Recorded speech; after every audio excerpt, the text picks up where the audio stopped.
Իհարկե, սա նաև մեր մարզային այցերի ընթացքում տեղի ունեցած դիտարկումների արդյունքում ենք որոշում կայացրել, որ մենք բոլոր մանկապարտեզները պետք է ապահովենք եւ դպրոցները պետք է ապահովենք նոր գույքով։ Բայց ես նաև ուզում եմ իմ դիտարկումները կիսել վերադառնալով դպրոցների թեմային կապված գույքի օգտագործման որակի հետ եւ գիտեք ես շատ կարեւոր եմ համարում, որ ինչ որ ասում եմ ինքը ճիշտ ընկալվի եւ չընկալվի որպես մեղադրանք, չընկալվի որպես տես նեգատիվ ինչ որ բան, այլ որպես մեր օրակարգի հարց, որը մենք պարտավոր ենք խոսել, հասցեագրել, լուծել։ Ես գիտեք որ մենք բոլոր նորակառույց դպրոցներում եւ հիմնանորոգվող, չնայած լաբորատորիաների հատվածում ոչ միայն հիմնանորոգվող, բայց ես կենտրոնանամ նորակառույց եւ հիմնանորոգված դպրոցներին, ապահովում են նոր գույքով։ Ես մասնավորապես ուզում եմ կենտրոնանամ մարզական գույք, լաբորատոր գույք, լաբորատորիաների քիմիա, ֆիզիկա, կենսաբանություն, աշխարհագրություն։ Եվ ես մտահոգություն ունեմ հետևյալ հետ կապված, թե ինչքանով է այդ գույքը որակով օգտագործում, ինչքանով է դա նպաստում կրթական process-ի զարգացմանը։ Ես ասենք այնպիսի դեպքեր եմ ականատես լինում, ես էլի եմ ասում, խնդրում եմ, այդ որտեղ է տեսել եմ, խնդրում եմ նաև մեր հարգելի տնօրենները եւ ուսուցիչները դա չընկալեն, որովհետեւ ես հիմա որ ասեմ, բարձա չեմ ասելու ինչը որտեղ ա եղել, բայց իրանք իմանալու են ինչը որտեղ եմ տեսել, ես խնդրում եմ, որ իրանք սա չընկալեն որպես մեղադրանք կամ չնեղվեն։ Ես ուղղակի ուզում եմ կիսվեմ եւ հրապարակային, որ ես հաջորդ տեղերը ես նույն բանը ինչ եմ հրապարակային անում, որովհետեւ գիտեմ, որ գնալու եմ նույն բանը շարունակաբար ամենտեղ տեսնելու եմ։ Ես ձեզ օրինակ բերեմ, ես մտնում եմ դպրոց, նորակառույց դպրոց, գույքը բոլոր հնարավոր գույքերը դրած է։ Մտնում եմ մարզական դահլիճ, տեսնում եմ թենիս սեղանը դրած է բասկետբոլի վահանակի տակ։ Ասում եմ հարգելին ես խեք ստեղ դրել։ Բա ոնց է, ասենք լավ, հələ հասկացա թենիս կխաղան երեխեք, բա բասկետբոլ ոնց են խաղալու։ Կամ մտնում ենք սպորտային դահլիճ, տեսնում ենք, որ ենթադրենք բաներ կան, տարբեր նաև այդ թվում մեծ գույքեր կան։ Դրածա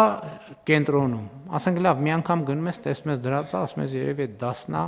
երկրորդ անգամ գնում ես տենում այդ նույն տեղը դրածա, երրորդ անգամ ես գնում տենում ես այդ նույն տեղը դրածա։ Լաբորատորիաների հետ կապված։ Ասենք ես մտնում եմ, մենք հիմա քիմիայի լաբորատորիաներում նաև բաներ ենք, խալաթներ են սպիտակ, սկզբից հա տեսնում եմ փաթեթների մեջ դրած, ասում եմ, բա ինչի է փաթեթի մեջ դրած, հետո հաջորդ տեղ դնում եմ,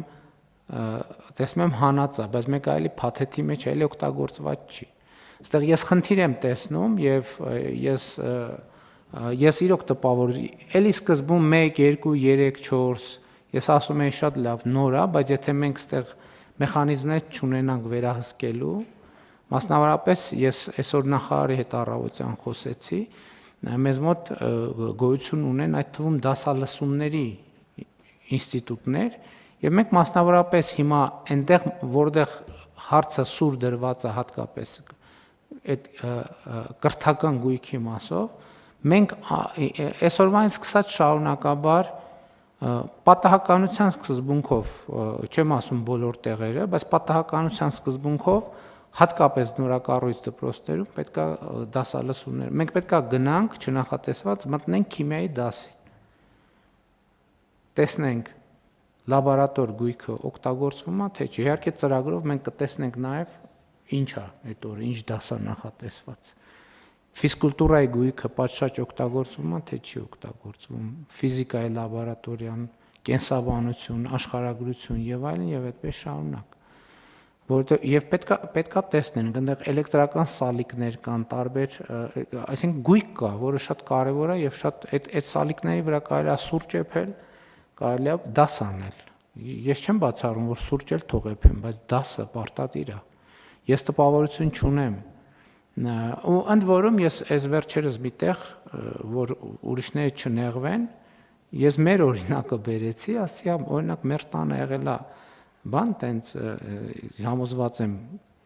առնվազն էլի մարդիկ կան հարաբերությունը, որոնց տանն էլ է տենց եղել։ Մեր տանը իմիջիալից միջև մի կա, Իջևանի տանը բան կա, սերվիս կա, որ ես ծնված օրից հիշում եմ, բայց մենք ոչ մի անգամ չենք օգտագործել, այդ պահարանում դրած է միշտ։ Ես չգիտեմ, սա այս երևույթը որտեղից, ոնց է։ Ես ուրիշ տեղել եմ տեսել, տենց աչքի տակով որ նայում եմ, տենում եմ ընդ որում ելնում է որ նույնից է ալնում եւ նույն տեղը դրած ալնում տարբեր տներում։ Այս ընկալումը խնդիր է, սա մի հոգու մասին չի, սա մեր մասին է։ Այդ գույքը գիտենք որ այդ թվում ֆիզկուլտուրայի բան գերան են ասում, թե ինչ են ասում, կամ վերջը տարբեր մարզագույք կա, որը ասենք ենթադրենք լավ, կարա 50-60 կիլոգրամ քաշ ունենա։ Հա պետք է ամեն դասի համար բերել դնել, դասից հետո տանել դնել պահեստ։ Պահեստն էլ, ասենք պահեստը որն է, դահլիճներին կից խորշեր են, որ նախատեսված այդ գույքը դնելու համար։ Ես գիտեմ, որ լավ դե դրել ենք, մի բան որ միտեղ տնում ենք, մի 6 տարի էլ տեղից չենք շարժում, որովհետև հա դե հազիվ դրել ենք։ Չէ՞ պետք է դա էլ է կրթական process։ Դասը պետք է նախապատրաստվի։ Հա պետք է այդքան գույքը, ընդ որում այդքան շատ գույքը դրել ենք, ես հիմա այդ աշկով նայում եմ, մարդիկ կասեն, այսքան պետք է հանենք դնենք։ Հա, պետք է հանենք դնենք։ Որովհետև կրթությունը էդ է։ Ոնց որ ասենք դե դասագրքերը տվել ենք, հա, դրա համար էլ բան, տենց մեր ժամանակվանից այդ ավանդույթը կար, դասագրքերը ստանում ենք, սի դպրոց չէինք էլ տանում հետներս։ Ոնց որ ասենք դասագրքերը դե պայուսակից խի հանենք էլի մեկա հետ ենք, չէ՞ դնելու։ Ինչի հանենք։ Սա համատարած, սա արդեն ոչ թե դեպք է, սա խնդրեմ է եւ ստեղ ես ակնկալում եմ եւ տեսչական մարմինը, եւ նախարարությունը, եւ մարզպետարանները, եւ մարզպետարանների հանրակրթության բաժինները պետքա մենք համոզվենք, որ այդ գույքը տեղում է, ընդ որում տեղում դրանից էլ պետք չի վախենալ, պարզա ապակի կոլբա է, պարզա կկոտրվի էլ, թող կոտրվի, բայց ոչ թե հատուկ ջարդենք, այլ process-ի ընթացքում թող կոտրվի, դրան էլ ձև կա փաստաթղթավորելու եւ այլն, բայց սա չի լինի, ես արդեն ասենք 1-2 անգամ ասում եմ, 3-րդ, 4-րդ, 5-րդ, 6-րդ անգամ չեմ ասում, բայց դա ինձ համար ակնհայտ է։ Եվ ես հիմա հրապարակային եմ ասում, ընդգծելու համար, որ դա ակնհայտ խնդրեմ է եւ այդ խնդրեմը պետք է լուծվի։ Դա տեսչական մարմնի աշխատանքն է, եւ նախարարության աշխատանքն է, եւ մարզպետարանների աշխատանքն է, ել չեմ ասում մեր հարգելի տնօրենների եւ ուսուցիչների աշխատանքն է։ Եվ այս խնդիրը պետք է լուծենք։ Համեցեք մամարտիրս։ Մեծարգո վարչապետ, ընդունվեց ձեր անձնարարականը, կկատարվի իհարկե այդ վերահսկողությունը, ես ասեմ, որ ի կատարումը ձեր նախորդ անձնարարականի մենք արդեն իսկ ԱՈԿ-ը աջակցություն ուսուցման կազմակերպանը ավելացրել ենք ֆինանսավորումը գրեթե 400% եւ առաջի անգամ արդեն 25 թվականին հենց կենսաբանություն, ֆիզիկա, քիմիա առարկաներով մենք վերահսկողություն ենք կարող իրականացնենք, որի ընթացքում էլ նաև այդ սարքավորումների արդյոք ճիշտ են օգտագործվում, արդյոք դրանք անվտանգ են, արդյոք ճիշտ են տեղադրված եւ մնացյալ այդ ոլորտին վերաբերելի հարցերի մասով մենք պատասխանները կունենանք եւ կփոխանցենք լիազոր մարմնին։ Բացի այդ, նաև մենք ներդրել ենք արդեն ռուբրիկներ, ձեր ասած ձևաչափով, որ ընթացիկ պատահականության սկզբունքով այդ թվում վերահսկողություն իրականացնեն ուսումնական կենտրոններում եւ շոշափելի վերահսկողություն լինի, քանի որ մենք խաչաձև լսումներ ենք կարողանալու իրականացնենք եւ տեսուչները ու մասնագետները հնարավորություն են ունենալու նաեւ հենց այդ լաբորատոր սարքավորումներից օգտվելու կարողությունները տեսնեն այս արդյոք այդ երեխաները տիրապետում են այդ լաբորատոր սարքերից օգտվելուց։ Այդ մասով նաև համակարգչային տեխնիկայից, նաև սպորտ գույքից եւ ընդհանուր լաբորատոր սարքավորումներից։ Շնորհակալություն։ Այստեղ ես ներողություն եմ խնդրում, չեմ ուզում որ էլի եմ ասում, տես նեգատիվի բան տպավորություն թողնի, բայց ես պետք է հրապարակային ասեմ, որ որովհետեւ որ չասեմ, ես չեմ պատկերացնում, ես չեմ կարող անընդհատ այս նույն թեմաների մասին խոսալ։ Ես գիտեմ, որ մենք դպրոցներին տալիս ենք նորակառույց դպրոցներում մասնավորապես էլեկտրոնային դաշնամուր, որը գիտեք, որ բաներ կան, դահլիճներ կան, բեմ կա եւ այլն եւ այլն։ Ես վերջինս մտել եմ մի դպրոց, նայում եմ դաշնամուր չկա։ Ասում եմ դաշնամուր չեք ստացել, ասում եմ ստացել ենք, ասում եմ բա ուրա։ Ասում եմ բանալին բերեք, այդ բանի դահլիճին կից կա պահեստ։ Այդ պահեստում դրած է։ Հարգելիներս դա երեխեքի համար է, երեխեքի։ Դա այն մեր տան սպասքի պես մի տարեք դրեք պահարանը ու դուռը փակեք, որ թեկուս 50 տարի հետո էլ վարչապետ գա տեղ ասեն դաշնամուրն ուր ասեք հեսա ձեր տված չի։ Այդ դաշնամուրը դրած է, որ երեխեքը նվագեն։ Թող երեխեքը նվագեն, փչացնեն, թող տան ջարդեն, մի պահեք պահեստում։ Դրեք բեմերի վրա բոլոր տեղերը, մարզպետներին եմ ասում, նախարարությանը բոլոր տեղերը դաշնամուրները ստացված են, դաշնամուրները պետքա լինեն բեմի վրա կամ հասանելի տեղ, դահլիճում պետքա լինեն, որ երեխեքը նվագեն այդ դաշնամուրի, երեխեք իհարկե ասի ջարդեք, բայց չջարդեք, այդ տենց բան էր, տենց պատկերավոր նկարագրություն էր, որտեվ դա արվում է, որպես երեխեք ստեղծագործելու հնարավորություն ունենան, դպրոցում երկար մնալու մոտիվացիա ունենան եւ այլն եւ այդպես շարունակ։ Էլի ասում եմ, ցնցուղները դպրոցի թող օգտագործեն։ Ես էլի տնօրենի հետ իմ խոսակցությունն եմ հիշում։ Մտնում եմ բանը, ցնցուղ։ Նայում եմ օգտագործած չի, ասում եմ չեք օգտագործել ոչ մի անգամ, ասում հա չենք օգտագործել։ Ասում եմ քանի երեխա կլինի դպրոցում, ասենք հիմա բան չի, էտել քանի երեխա կլինի դպրոցում, կլինի 5 երեխա, 10 երեխա, ում տանը ցնցուղ չկա, կլինի ձեր դպրոցում, հնարավոր է տենց բան, ասում են հա, ասում են թող տուն գնալուց առաջ գան ցնցուղ ընդունեն, նոր գնան, ինչ կլինի, վատ կլինի, խնդիր կլինի, ինչի համար ենք ամեն ինչը տենց պահում, փակում եւ այլն եւ այսինքն առնվազն կառավարությունը փող է ծախսել դրա համար, որ այդ երեխեքը օգտվեն նրա համար չի, որ գանք նկարվենք, PR անենք, ասենք, տեսեք, ցնցուղ ենք բան արել։ Չնայած PR-ն էլ իր տեղն ունի, հարցը դա չի, բայց օքեյ, PR-ը կարա լինի մի անգամ, երկու անգամ, 3 անգամ, բայց մնացած տարվա մնացած 363 կամ 2 օրը այդ դպրոցը պետք է աշխատի։ Եվ սա խնդիր է, որը մենք պետք է լուրջ ուշադրություն դարձնենք։ Էլի սկսել ենք դպրոցի պատերի վրա ինչ ասես կպցնել։ Այդ խնդիրն էլ լուծված չի։ Էլի կամած տենում ենք, որ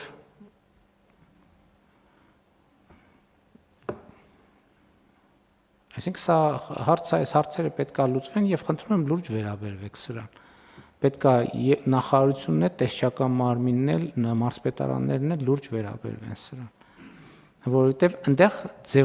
ձևակերպվում է մեր երկրի ընդհանրապես